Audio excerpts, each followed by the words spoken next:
Terre, il existe toutes sortes d'animaux. Mais ces animaux, sont-ils tous les mêmes? Peut-on tous les classer ensemble? Nous allons voir cela avec notre envoyé spécial. Pourquoi t'es pas pareil que les autres animaux? Mip mip. Bon, on n'a pas appris beaucoup plus sur le sujet, mais j'ai trouvé une part de réponse. Suivez-moi. Les animaux sont bien différents, que ce soit par leur milieu de vie, leur alimentation ou leur développement. Et on va s'intéresser à ce dernier point du développement pour comparer nos animaux. Donc déjà, qu'est-ce que le développement? Le développement, c'est la façon dont l'animal va grandir et changer au cours de sa vie. Pour étudier cela, nous allons prendre 3 exemples d'animaux, le singe, le canard et le papillon, et on va voir en quoi leur développement est différent. Chacun de ces animaux va appartenir à un groupe spécifique qui possède des points communs. Ces points communs sont appelés caractéristiques.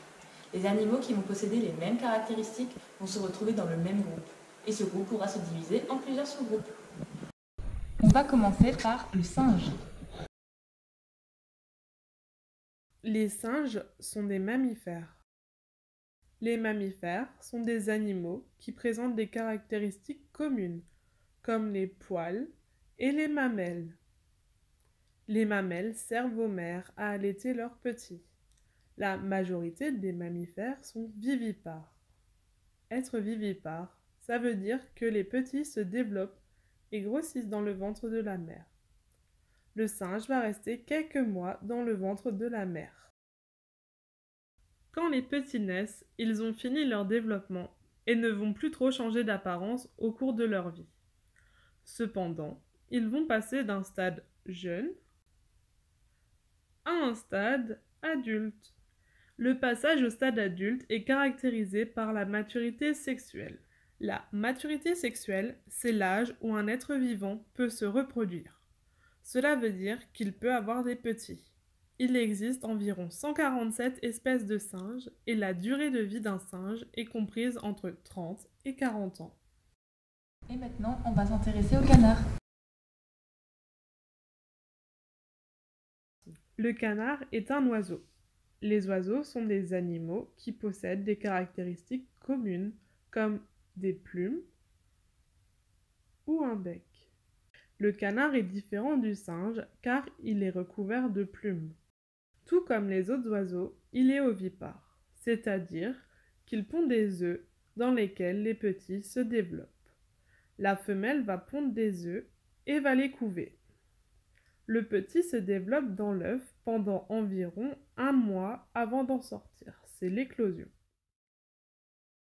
On a alors un bébé canard appelé le canardeau. Puis il va grandir pour devenir un jeune canard qu'on nommera le caneton.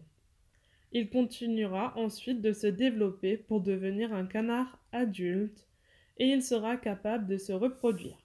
Il existe environ une centaine d'espèces différentes. Le canard pourra vivre jusqu'à 20 ans. Et on va finir par le papillon. Le papillon est un insecte.